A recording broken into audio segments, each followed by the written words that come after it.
भक्ति आंदोलन का मीराबाई टॉपिक आज हम देखने वाले हैं। बीए प्रोग्राम हिस्ट्री और सेकेंड ईयर का थर्ड सेमेस्टर है। आप सोल में हो, डीयू में हो, एनसी वेब में हो, आप सभी के लिए ये वीडियो काम आने वाली है।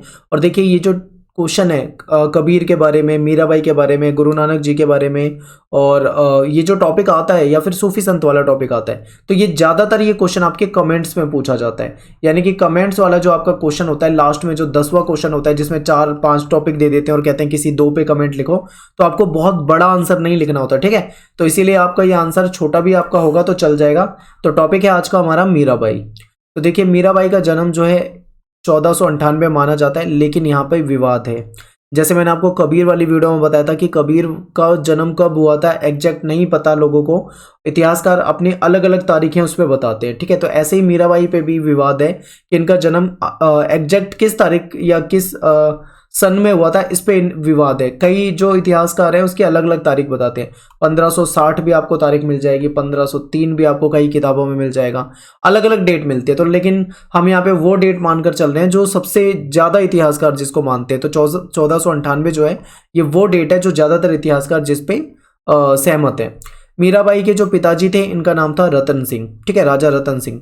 इनका जो जन्म था वो राजस्थान में हुआ था। अब देखिए आपको यहाँ पे याद रखना, आप बीए के एग्जाम के लिए तैयारी कर रहे हो, फैक्चुअल क्वेश्चन आपको नहीं याद करना कि मीराबाई का जन्म राजस्थान के किस गांव में किस जगह हुआ था, किस जिले में हुआ था, ये बिल्कुल याद नहीं रखना। बस राजस्थान मोटा मोटा याद रखो, इतना पेपर में लिखोगे तो भी काफी है।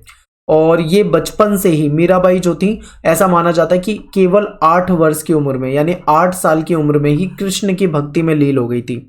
और एक स्टोरी भी है इनके ऊपर, कहा जाता है कि एक साधु महात्मा जी आए थे और ये छोटी बच्ची थी उस समय में, उन्होंने इनको एक छोटी सी कृष्ण की मूर्ति दी थी, कृष्ण की मूर्ति दी थी, ठीक है। तब से ये उस मूर्ति से काफ़ी अटैच हो गई थी और कहा जाता है कि उनकी भक्ति में लीन हो गई थी और कृष्ण को ही अपना पति मान बैठी थी।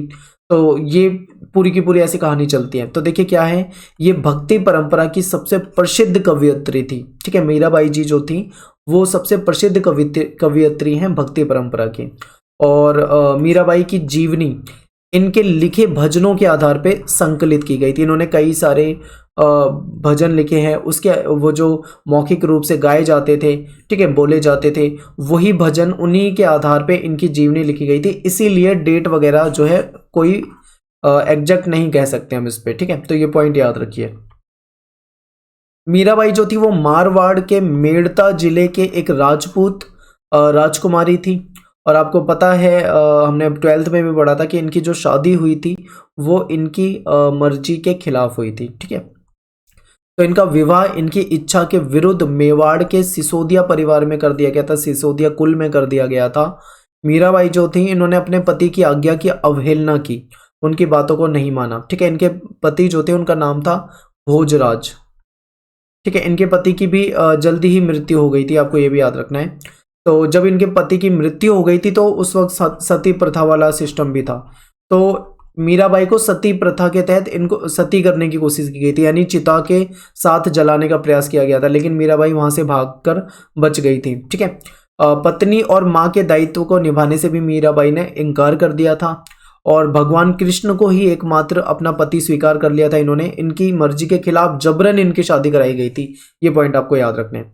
अब जब मीराबाई का विवाह हुआ, वो किसी परिवार में गई, किसी की बहू बनी, तो उनके पति जो थे वो उनको सपोर्ट करते थे, ठीक है। भोजराज जो थे, कहा जाता है कि वो उनको सपोर्ट करते थे, लेकिन जो भोजराज के माता पिता थे, यानी मीराबाई के जो ससुर सास ससुर वगैरह जो उधर के हो जाते हैं, तो वो जो थे उनका बर्ताव जो था मीराबाई के साथ अच्छा नहीं था, क्योंकि मीराबाई का जो नेचर था वो अलग था, वो कृष्ण को ही सब कुछ मानती थी। इस चीज़ से उनके ससुराल वाले जो थे वो काफ़ी नाराज थे।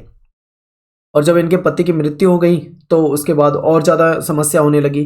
तो ऐसे में क्या किया, इनके जो ससुराल वाले थे उन्होंने इनको जहर यानी विष देने का प्रयास किया, ठीक है। इनके परिवार वालों ने इनको जहर देने का प्रयास किया, लेकिन मीराबाई जो थी वो राजभवन से निकलकर बच गई और ये बाद में घुमक्कड़ गायिका बन गई, घूम घूम कर इधर उधर जाती थी और कृष्ण भजन और भजन वगैरह गाती थी।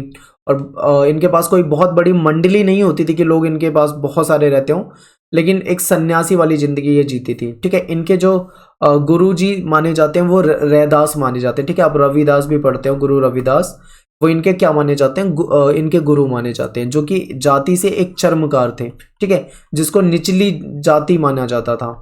और आपको पता है निचली जाति, और आपको जाति प्रथा भी पता है कि कैसा सिस्टम होता था।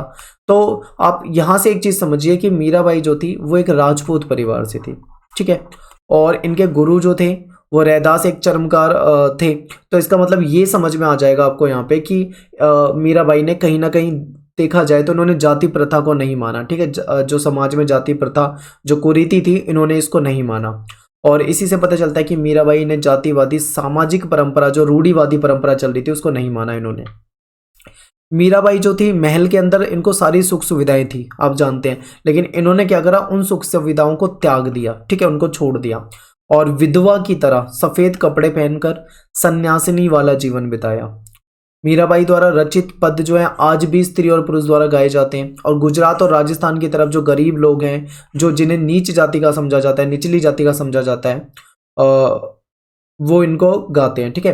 तो यहाँ पे आप एक चीज़ देखिए कि आप समझ जाएंगे कि जाति प्रथा को इन्होंने बिल्कुल भी नहीं माना। एक अच्छे परिवार से थी, सुख सुविधाएं, महल, सब कुछ था, लेकिन इन्होंने उस चीज़ को भी छोड़ दिया। कृष्ण की भक्ति में लीन थी, कृष्ण को ही अपना एकमात्र पति मान लिया था इन्होंने। और ये भी कहा जाता है कि यह कृष्ण की मूर्तियों से भी बात करती थी, ठीक है। और ये भी, और ये नाच, मंदिर जाती थी, कृष्ण की पूजा करती थी, कई बार मंदिर में नाचने लग जाती थी, ठीक है, भजन जो थे वो भजन गाने लग जाती थी। तो कहीं ना कहीं लोग जो थे वो इस चीज़ को सही नहीं मानते थे, ठीक है। तो मीराबाई को बहुत सारे लोग जो थे वो इनकी बातों को पसंद भी करते थे, तो बहुत सारे लोग जो थे वो इनका विरोध भी करते थे। तो ये आपका मीराबाई से रिलेटेड टॉपिक हो जाएगा, ठीक है। बहुत ज़्यादा कंटेंट मैंने यहाँ पे आपको नहीं दिया है, आपको शॉर्ट में ही समझाया, पर ये आपका, आप इन्हीं पॉइंट को अगर समझ जाते हो तो इनसे रिलेटेड टॉपिक बना बना के, यानी कुछ पॉइंट आप अपनी तरफ से भी बना के लिख सकते हो, ठीक है। तो आपको उससे क्या होगा, काफ़ी फायदा हो जाएगा। और पेपर में जो आता है ये कमेंट्स में आता है, ये क्वेश्चन ज़्यादातर मोस्टली ये देखा जाएगा तो कमेंट्स में ही पूछा जाता है। वहाँ पे आपको ज़्यादा से ज़्यादा 2.5-3 पेज लिखने होते हैं, ठीक है। लॉन्ग क्वेश्चन जो होता है वो आपका कम से कम 6 पेज में लिखना होगा, कम से कम 6 पेज में, लेकिन आपका ये 2-3, 2.5-3-4 में भी चल जाएगा, जितना आप लिख सकते हैं।